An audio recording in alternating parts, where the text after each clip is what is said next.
Người nắm giữ khối tài sản 6.000 tỷ đồng của Thiên Vương châu Á là ai? Sau 7 năm kết hôn, vợ của tài tử này cho hay cô chưa hề có tài sản riêng. Thay vì vợ hay người thân giữ tài sản thì tài tử này lại giao hết số tài sản khổng lồ cho người luôn kề vai sát cánh với mình trong sự nghiệp. Quách Phú Thành, sinh năm 1965, là một ca sĩ, vũ công, diễn viên người Hồng Kông, Trung Quốc. Từ những năm 1980 đến 1990, Quách Phú Thành là cái tên được khắp châu Á biết đến, được xem là tứ đại thiên vương xứ Cảng Thơm, bên cạnh Trương Học Hữu, Lưu Đức Hoa và Lê Minh. Dù hiện tại đã ở độ tuổi U60, ngôi sao một thời vẫn giữ được sức hút và độ phủ sóng trong làng giải trí. Cách đây không lâu, vợ tài tử Quách Phú Thành, Phương Viện, Mocha Phang tham gia một sự kiện ở Hồng Kông, Trung Quốc. Trong buổi offline, mỹ nhân 37 tuổi tiết lộ, đã 7 năm kể từ khi kết hôn với nam thần đình đám nhưng cô vẫn chưa được sở hữu căn nhà nào ở Hồng Kông, Trung Quốc. Tiết lộ này khiến cộng đồng mạng dậy sóng, nhiều người cho rằng Quách Phú Thành keo kiệt với vợ, một lần nữa khối tài sản khổng lồ tài tử được đưa ra bàn tán. Phương Viện cho biết thêm, cô thích căn hộ rộng rãi, đầy đủ tiện nghi, có tầm nhìn thoáng đãng, nếu nhìn ra biển sẽ tuyệt vời nhất. Theo Sohu, những yêu cầu của Phương Viện về ngôi nhà trong mơ khá cao, trong khi đó giá đất tại Hồng Kông, Trung Quốc vô cùng đắt đỏ. Đây cũng là lý do Phương Viện không thể tự mua nhà bằng thu nhập của mình. Có thể thấy, dù đã sinh 2 con và chung sống 7 năm bên nhau, Quách Phú Thành vẫn rạch ròi về tài chính với vợ. Sau hơn 30 năm là hình mẫu lý tưởng của biết bao thế hệ fan girl, đến năm 2017, Quách Phú Thành chính thức công bố kết hôn với người mẫu Phương Viện, sinh năm 1987, kém nam tài tử 22 tuổi. Kể từ khi trở thành vợ thiên vương hàng đầu châu Á, Phương Viện được biết đến nhiều hơn và có cuộc sống nhung lụa đáng mơ ước. Theo HK01, họ đã ký hợp đồng tiền hôn nhân để sau này không có tranh cãi về tiền bạc.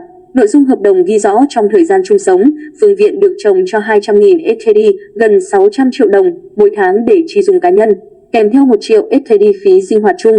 Quách Phú Thành cũng phải chu cấp cho bố mẹ vợ 100.000 HKD trên tháng. Sau khi vợ sinh con, bố mẹ Phương Viện chuyển đến sống gần nhà con gái để tiện chăm sóc cháu. Do đó, Quách Phú Thành bỏ thêm gần 200.000 SKD mỗi tháng trả tiền thuê nhà cho bố mẹ vợ.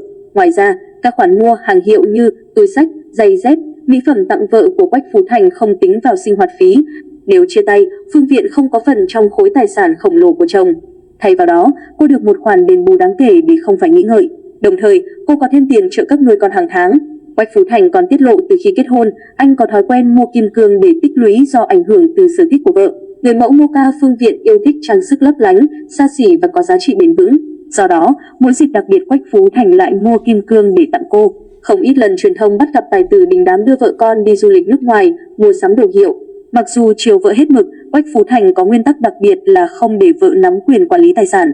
Theo HK01, Thiên Vương châu Á hiện đang sở hữu khối tài sản khoảng 2 tỷ SKD, hơn 6.000 tỷ đồng, cùng nhiều bất động sản và siêu xe tại Hồng Kông, Trung Quốc. Điều đáng bất ngờ hơn, người được nắm giữ tất cả tiền bạc của Quách Phú Thành lại là nữ quản lý Tiểu Mỹ. Tiểu Mỹ, tên thật là Lương Mỹ Vi. Ngoài vai trò là quản lý của Quách Phú Thành, cô còn là người viết lời nổi tiếng trong làng âm nhạc Hồng Kông, Trung Quốc. Năm 1993, khi sự nghiệp của Quách Phú Thành mới bắt đầu khởi sắc, tài tử này đã xảy ra tranh chấp với các giám đốc điều hành TVB về hợp đồng. Nhờ có sự giúp đỡ của Tiểu Mỹ, vấn đề hợp đồng của anh đã được giải quyết. Cũng từ đó, hai người bắt đầu trở thành cộng sự ăn ý của nhau. Không quá lời khi nói rằng Tiểu Mỹ là người phụ nữ đứng sau sự nổi tiếng của Quách Phú Thành. Tất cả những công việc như xử lý khủng hoảng truyền thông, sắp xếp lịch làm việc, lựa chọn tác phẩm đều do một tay nữ quản lý này lo toan.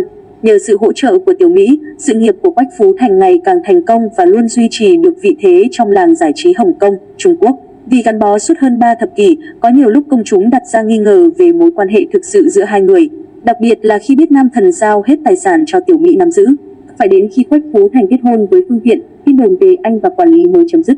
Không chỉ là cánh tay phải đắc lực cho Quách Phú Thành, Tiểu Mỹ còn thường xuyên xuất hiện bên cạnh Phương Viện, đồng hành cùng cô trong nhiều sự kiện lớn. Truyền thông Hồng Kông, Trung Quốc thậm chí còn thường xuyên chụp được hình ảnh Tiểu Mỹ chăm sóc cho con gái Phương Viện một cách chu đáo. Ngoài 60 tuổi, Tiểu Mỹ chưa lập gia đình, tập trung cho công việc quản lý gia đình Quách Phú Thành như cô vẫn làm hàng thập kỷ qua. Hiện tại, Quách Phú Thành vẫn sống trong căn hộ mà nam diễn viên mua từ những năm 2001 với giá khoảng 26 triệu SKD, hơn 3,3 triệu USD. Nhìn từ bên ngoài, tòa chung cư này đã khá cũ. Truyền thông Hồng Kông, Trung Quốc chia sẻ Quách Phú Thành không quan tâm tới việc mua bất động sản. Thú vui xa xỉ duy nhất của nam diễn viên là mua xe và đua xe.